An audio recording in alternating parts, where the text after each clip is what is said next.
ખોટ ખાઈને ધંધો કરવો કોને પોસાય? ધંધામાં ખોટ કરી વેચાણ થાય તો કેવી પરિસ્થિતિ ઊભી થાય એ તમે વિચારી શકો છો। આવી જ કંઈક હાલત હાલ રાજ્યમાં ડુંગળી પકવતા ખેડૂતોની થઈ છે, કારણ કે ડુંગળીના પોષણક્ષમ ભાવ ન મળતા ખેડૂતો ખોટ ખાઈને પણ ડુંગળી વેચવા મજબૂર બન્યા છે। રાજકોટના ગોંડલમાં ખેતરમાં ડુંગળીનો પાક બગડતો હોવાથી ખેડૂતો ઓછા ભાવે ડુંગળી વેચવા મજબૂર બન્યા છે। માર્કેટયાર્ડમાં એક જ દિવસમાં ડુંગળીની અઢળક આવક નોંધાઈ છે। એક જ દિવસમાં ડુંગળીના 70,000 કટ્ટાની આવક થઈ છે। જોકે માર્કેટમાં ડુંગળીનો 20 કિલોનો ભાવ ₹100 થી લઈને 500 સુધીનો બોલાઈ રહ્યો છે, જેથી ખેડૂતોને ભારે નુકસાન થઈ રહ્યું છે।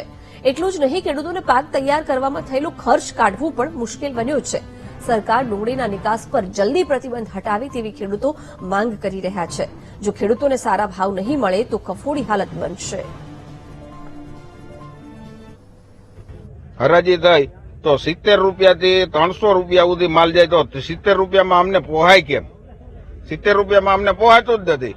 50-60 રૂપિયા તો અમારે ડુંગળી કટિંગ કરવાના લઈએ છે, 50 રૂપિયા ભાડું થાય, 10 રૂપિયાનું બારદાન આવે તો અમારે શું કરવાનું? અમારી જમીન કા સરકાર સંપાદન કરી લે અને કા નિકાસની છૂટ આપે અને કા અમને 500 થી 600 રૂપિયા ભાવ બાંધણું કરી દે। હજી જે આ નિકાસનો પ્રશ્ન ચાલે છે એમાં પણ અમે 2 વાર અમે ગાંધીનગર મીટિંગ થઈ ગઈ છે અને હજી અમે અમારે એક મીટિંગમાં કાલે જવાનું છે।